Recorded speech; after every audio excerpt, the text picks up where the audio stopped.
హర హర మహాదేవ శంభో కాశీ విశ్వనాథ గంగా. మీ భరద్వాజ కుటీరం సుధాకర్ స్వామీజీ వారణాసి.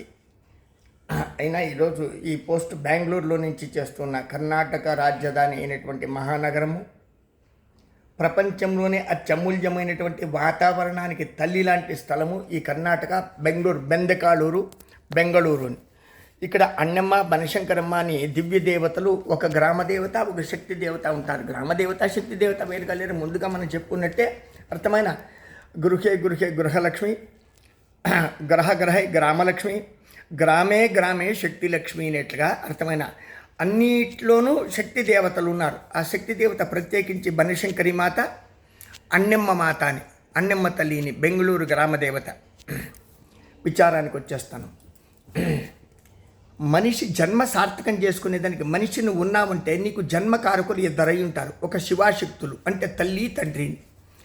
ఆ తల్లి తండ్రిని బతుకుండేటప్పుడు దగ్గర చేరదీకపోగా చనిపోయిన తర్వాత దండము పిండము అని చెప్పి దేశం తిరిగి అర్థమైన అంటే వేరే వాళ్ళకు వంచి అంటే లేని తప్పులు చేసి లేని తప్పులు చెప్పి తల్లిదండ్రులకు దండం పిండం లాంటిది పెడితే రామేశ్వరంలో కానీ కాశీలో కానీ గయ్యలో కానీ ఎక్కడే పిండం పెట్టినా సర్వనాశనం తప్పదు.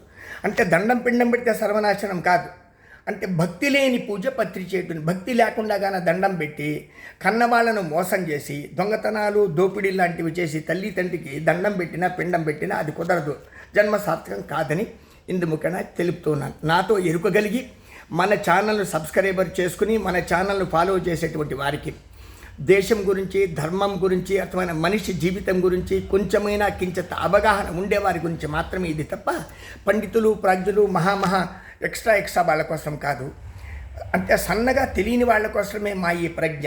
తెలిసితే వాళ్ళకి నేను చెప్పే పని ఏమి లేదు, తెలియకపోతే చెప్పినే అర్థం కాదు, తెలిస్తే ఇంకా చెప్పని అవసరం లేదు అనేటువంటి పరిస్థితులు. హరికథలు, పురాణాలు, పండితులందరూ కూడా ఎన్నో వేదాలు, ఉపనిషత్తులు చెప్పి దేశాన్ని కొల్లబొడి చేసినారు. ఇంతవరకు మన దేశంలో అర్థమైన భారతీయ సంస్కృతి సర్వనాశనం అయిపోయింది. ఎక్కడ దేవస్థానాల్లో కానీ అర్థమైన చెప్పులు విడిస్తే డబ్బు, ఒక సైకిల్ విడిచినా, స్కూటర్ విడిచినా, కారు విడిచినా, ఏ వాహనం విడిచినా డబ్బు, అర్థమైన కూర్చుంటే డబ్బు, లేస్తే డబ్బు. దేవస్థానాల్లో పూజలు అనరాదు కానీ అర్థమైన బ్రాహ్మణ్యము, అర్చకత్వము అర్థమైన భ్రష్టు బట్టి ఇచ్చేసిందనమాట.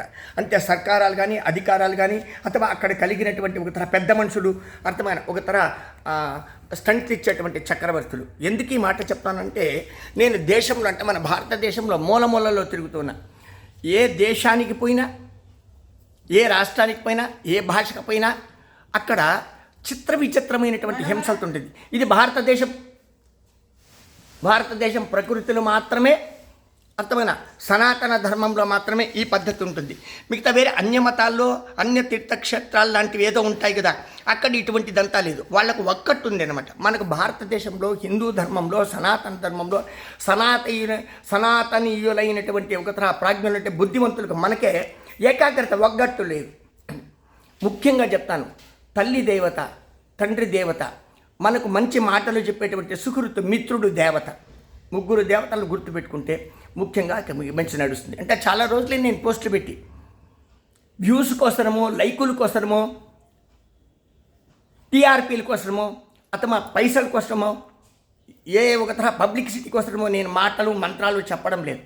హరహర్ మహాదేవ్ శంభో కాశీ విశ్వనాథ్ గంగా. బాగా నొప్పి పడినాను. ఎందుకంటే భక్తుల కోసము నా లోపల ఉండేటువంటి శక్తిని అంతా ఒక గంధంగా తీసి వాళ్ళకు చుక్క పెడతా ఉన్నాను. అయోధ్య, మధుర, మాయా, కాశీ, కంచి, అవంతిక, పురి, ద్వారవతి, చీవా, సప్తైతేతి మోక్షదాయక, విశ్వేశం, మాధవం, దొండిం, దండపాణ్యం చ భైరవిం, వందే కాశీ గుహాం గంగాం భవానీం మణికర్ణిక అని చెప్పాలి. ఇప్పుడైతే దరిద్రులు చెప్తా ఉన్నారు. అర్థమైన ప్రపంచ దేశాలు మూతి ముడ్డి కడుక్కునే క్షేత్రాన్ని వాళ్ళు అర్థమైన ప్రయాగరాజులో నడిచేటువంటి కుంభమేళాల గురించి చెప్తా ఉన్నారు. అంటే మలమూత్రాల లోపల ఉండేటువంటి బ్యాక్టీరియా ఆ యమునా నదిలో, ఆ గంగా నదిలో ఉందంటే సరస్వతి నది కనపడలేదు. మూర్ఖులకి ఎక్కడ కనిపిస్తుంది? సరస్వతి అంటే జ్ఞానదేవత, బుద్ధియే సరస్వతి నది. అది కనిపిస్తుందా? బుద్ధి కనిపిస్తే చచ్చూరుకుంటాడు. బుద్ధి ప్రకటిస్తుందిరా నాయనలరా. గంగా, యమున, సరస్వతి త్రివేణి సంగమం మన ప్రయాగరాజ్ అనబడేటువంటి కాశీ నుంచి 120-130 కిలోమీటర్ల దూరంలో సంగమ క్షేత్రం అని. దాని పేరు సంగమ క్షేత్రం అని. ప్రయాగ అంటే అర్థమైన శక్తి కలయిక అని అర్థమైన రకరకాలైనటువంటి పిచ్చి ప్రయత్నాలు చేస్తారు. ఎవడ్రా సైంటిస్టులు, ఎవడ్రా జ్ఞానులు? జగన్మాత ఆదేశం, జగన్మాత సందేశం, సందేశ్ ఈశ్వరుడు చెప్తాడు, ఆదిపరాశక్తి చెప్తుంది. ఈశ్వరుడు ఆదిపరాశక్తి చెప్పిన మాటలను ఎత్తమని విఘ్నేశ్వరుడు, సుబ్రహ్మణ్య స్వామి, అయ్యప్ప స్వామి శాసకులు శాసిస్తారు. దాన్ని యమధర్మరాజు తూచా తప్పకుండా అర్థమైన తప్పు చేసిన వాళ్ళందరినీ కత్తిరించి ఎత్తుకుని వెళ్ళిపోతాడనమాట. కుంభీపాక నరకం, రబరబాది నరకం, మహానరకాలు అర్థమైన కొన్ని వేల నరకాలు ఉంటాయి. ఒక నరకాన్ని గురించి ఆలోచన తెలియదు. జాగ్రత్త జాగ్రత్త జాగ్రత్త. భక్తి చెయ్యండిరా అంటే అర్థమైన ఆ భక్తిని అమ్ముకుంటారా? పూజ చెయ్యండిరా అంటే ఆ పూజ లోపల వస్తువులను కూడా డూప్లికేట్ చేసి అమ్ముకుంటారా? దేవుళ్ళ దగ్గర ఉండేటువంటి ఒక పూలు, పుష్పాలు, పత్తులు, నిర్మాల్యాన్ని కూడా అమ్ముకుంటారా? ఏ దేవస్థానంలో తీర్థ ప్రసాదానికి చోటు లేదు. ఎక్కడైనా సరే బాధలో ఉండేటువంటి వాడు ప్రశాంతంగా ఎక్కడైనా ఒక చిన్న ఆసనం లాంటి దగ్గర అంటే కుర్చీ లాంటి దాంట్లో అథవా ఏదైనా ఆసనం, సింహాసనం లాంటి దాంట్లో కూర్చునేటువంటి పరిస్థితి లేదు. ఏ దేవస్థానానికి కూడా ప్రశాంతంగా మాట్లాడేటువంటి గురువు కానీ బాపనోళ్ళు కానీ లేరు. అంటే నేను బాపనోళ్ళను అర్చకులను వ్యవస్థగా తిట్టడం లేదు. మళ్ళీ దీంట్లో ఒక తరం మీరు భూతగాజులో చూడొద్దండి. అర్చకులు బాపనోళ్ళు కాదు, అక్కడ వ్యవస్థాపకులు, ధర్మదర్శులు, మెంబర్లు, ఐఏఎస్లు, ఐపీఎస్లు, పోలీసులు, అక్కడ ఉండేటువంటి అర్థమైన హోంగార్డు, అర్థమైన అందరికీ కూడా హెచ్చరిక చూడు. అన్ని జగల మన భారతదేశం మొత్తం, భారతదేశానికి సనాతన ధర్మానికి మాత్రమే ఈ నా మాటలు అర్థమైన. ఎక్కడ ఏమి జరిగినా 10 మందితో మాట్లాడి అది ప్రకృతి సిద్ధంగా నిజమంటే మాత్రమే దాన్ని మీరు ప్రకటించాలి. ప్రతి వాని చేతిలో హ్యాండ్ రైస్ అంటే మొబైల్ ఉందండి తక్షణమే టకాబుకారి రీల్స్ చేయడం కాదు, రియల్ చేయండి, నిజం చేయండి, అబద్ధాన్ని చేయొద్దండి. అబద్ధం చంపేస్తుంది, చావుకు మూలమైంది అబద్ధం.